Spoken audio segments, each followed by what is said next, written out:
Jeremiah 51, verse 37, and Babylon shall become heaps, a dwelling place for dragons, an astonishment and an hissing without an inhabitant. Her cities are a desolation, a dry land and a wilderness, a land wherein no man dwelleth, neither doth any son of man pass thereby. Verse 53, though Babylon should mount up to heaven, and though she should fortify the height of her strength, yet from me shall spoilers come unto her, saith the Lord. Who are these spoilers? Let me tell you what I think. Outer space, or the solar system, is, well, in reality, if you consider SpaceX, it's a dwelling place for dragons. And it's not what this world thinks it is. It's a place of darkness where there's nothing. That's what space is, right? You go above the earth and you get to a place that's dark. It's a place of darkness. And here's what's interesting. This prophecy about Babylon, I think, is coming to pass right now. Look what it says here, right at the beginning of chapter 51. Thus saith the Lord, behold, I will raise up against Babylon and against them that dwell in the midst of them that rise up against me a destroying wind. Who rises up against God in his throne? See, I think Babylon is the solar system, like that great city that reigns over the kings of the earth.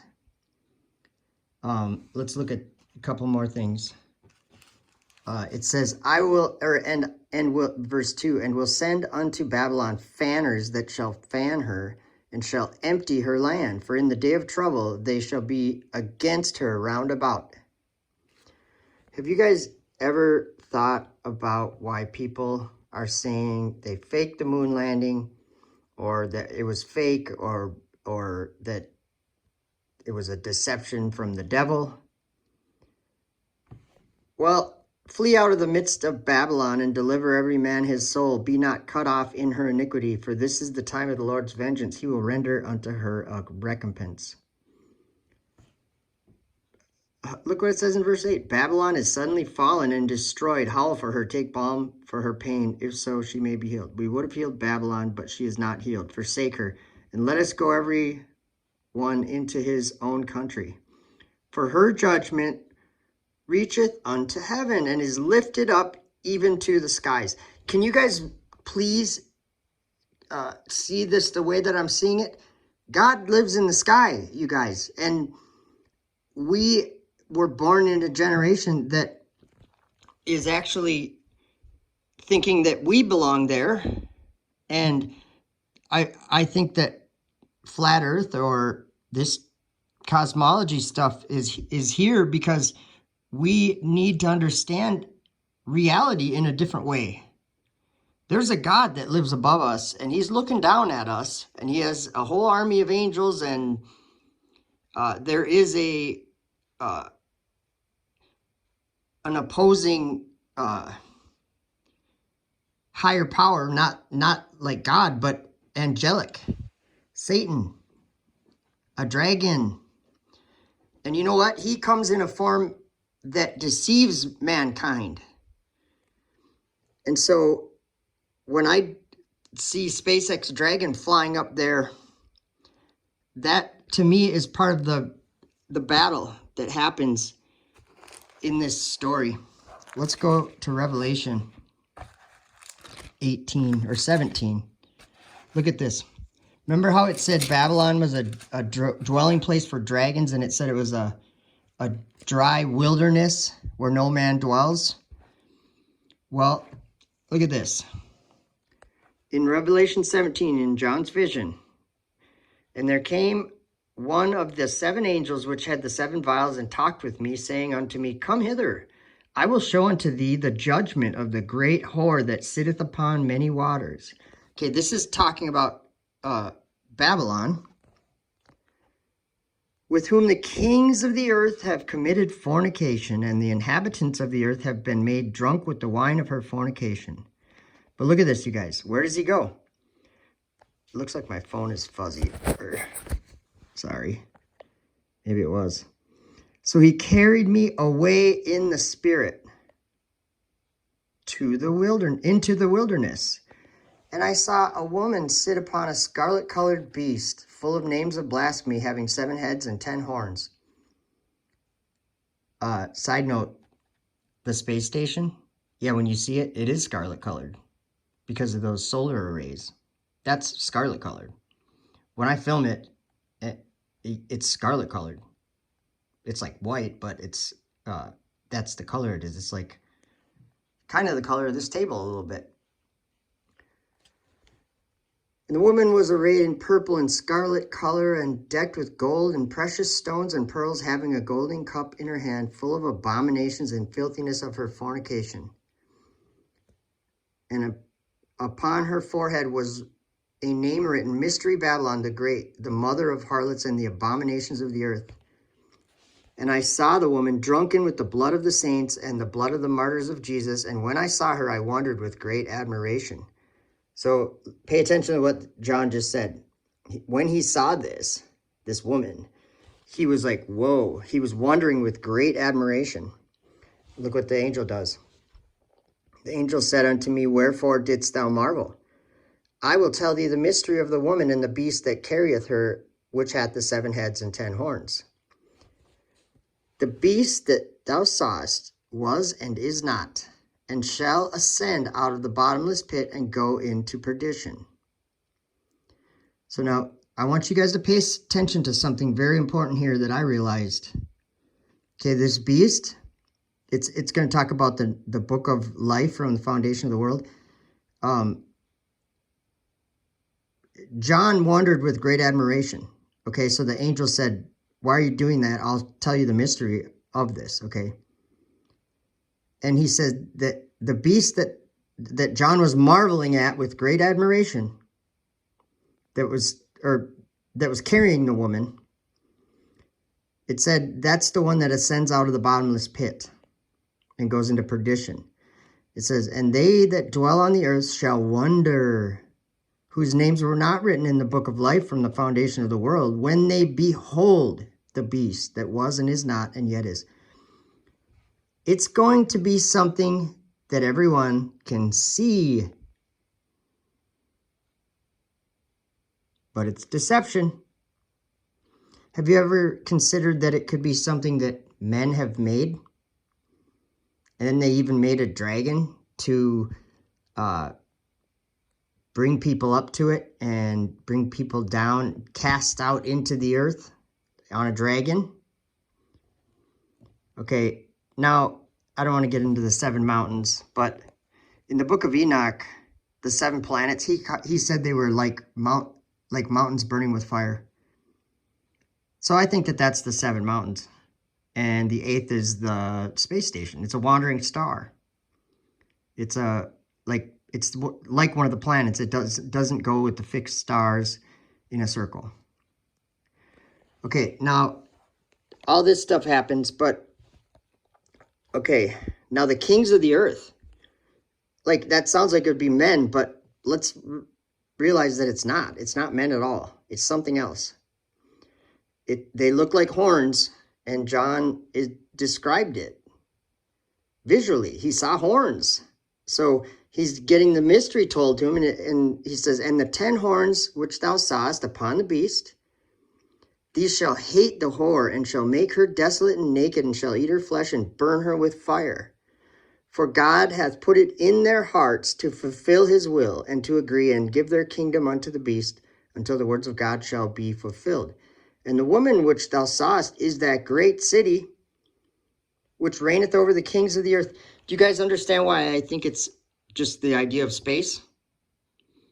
Low Earth orbit and the solar system where everything is falling and never gets to the bottom. It is a bottomless pit, and it's a place of darkness. and it is darkness. You know, God created the sun, moon, and stars to give light upon the earth and to be for our calendar and to be for signs and everything.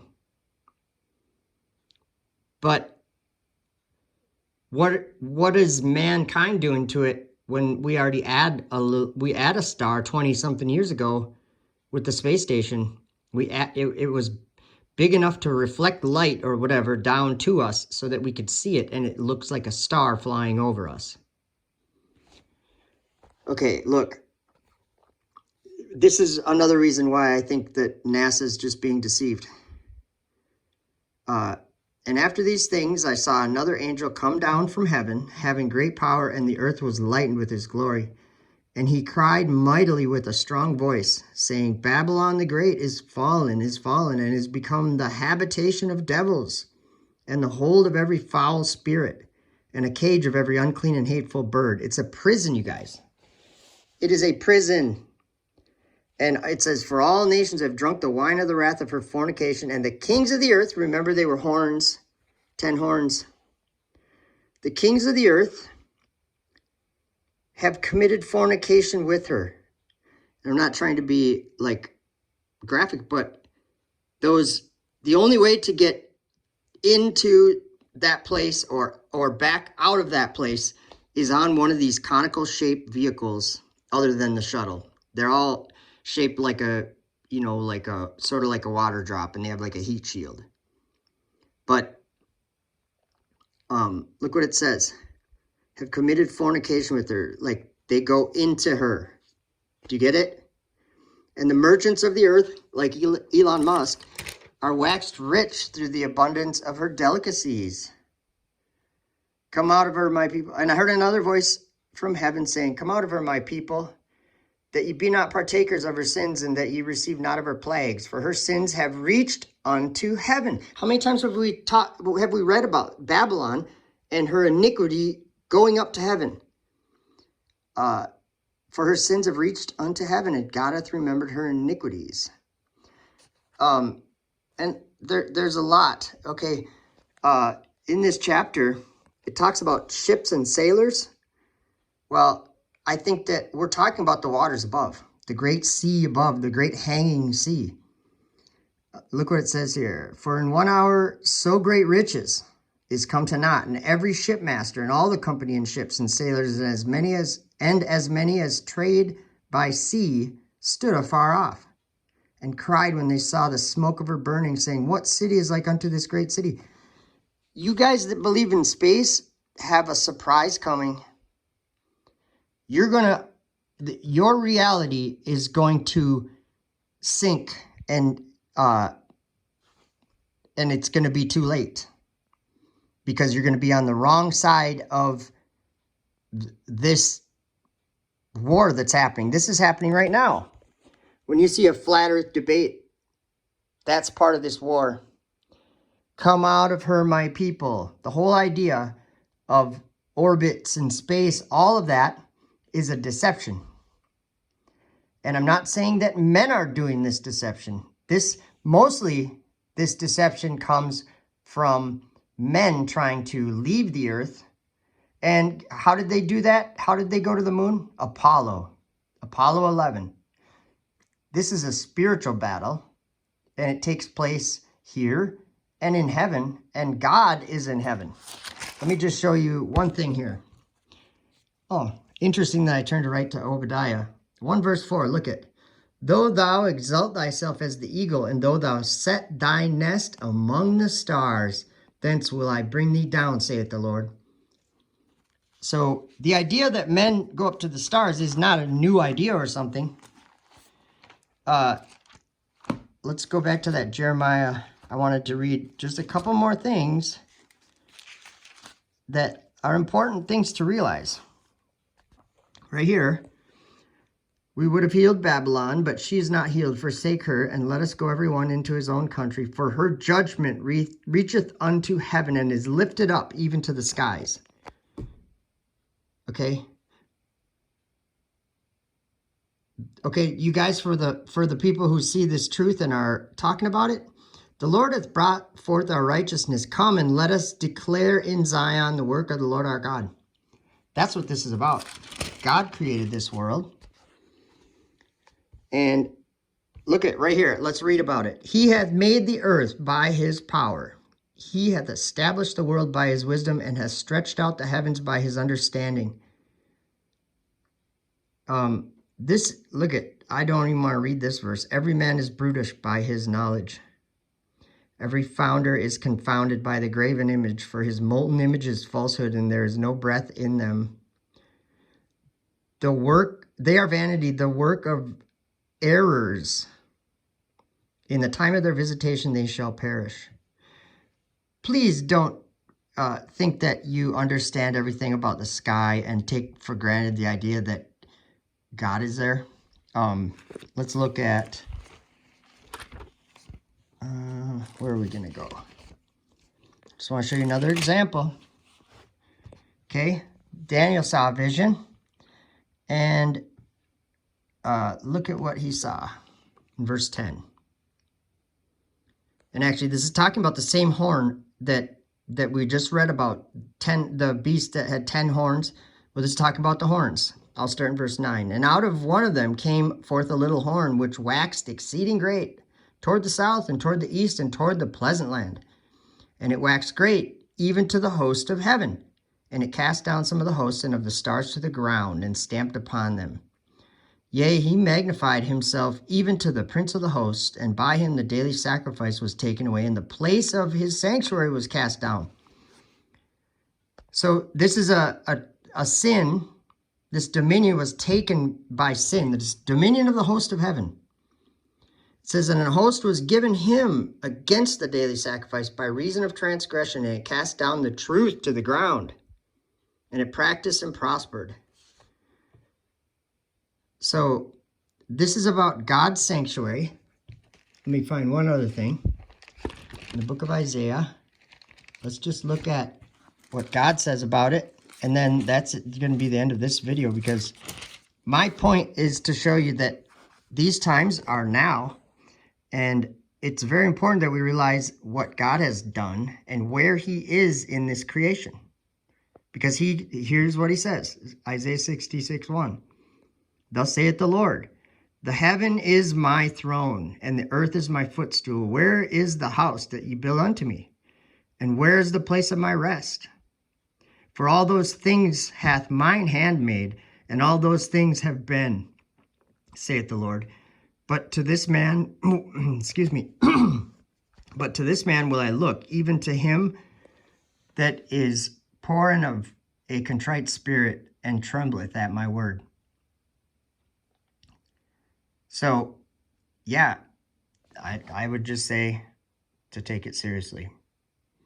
There is a reason why thousands of people all over the world are being so bold and talking about something that gets them nothing but ridiculed.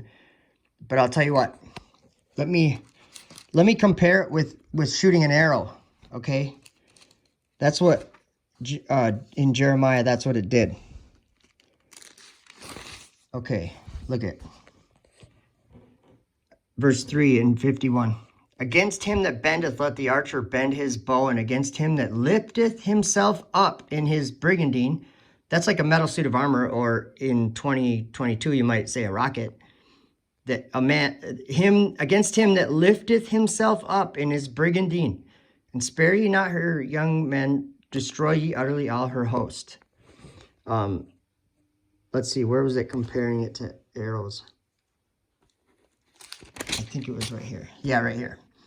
Verse 11, make bright the arrows, gather the shields. The Lord hath raised up the spirit of the kings of the Medes, for his device is against Babylon, to destroy it, because it is the vengeance of the Lord, the vengeance of his temple.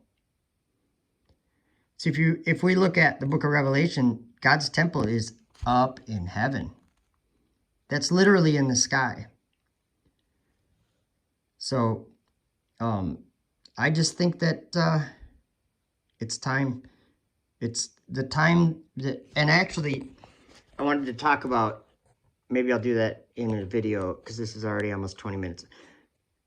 Starship. the thing that Elon Musk is doing with SpaceX and with Starship to try to go to Mars, that is a rocket that, in my opinion, my understanding, it has the best potential or ability to shake kingdoms, to shake the earth, literally. I mean, to shake the air in the earth and cause the sky to depart and roll up and the stars to fall. Because we live in a world that every limitation we think is just something, we don't really seem to think there's much limitations. And an example of that is the speed of sound. Oh, we can go faster than that. Yeah, I mean, you can go faster than the speed of sound, but that doesn't really make much sense. So let's say you're in the cockpit of your jet and you're whistling, or you're making sound, you're speaking. Those words, do you get what I'm saying? The sound of the jet can't keep up with the jet. That makes no sense. So there's a sonic boom, and we think it's just, oh, that's just physics. Well, there's something else happening. All right. So Babylon, come out of her. That's what I would do. That's what I'm trying to do. Thanks for listening.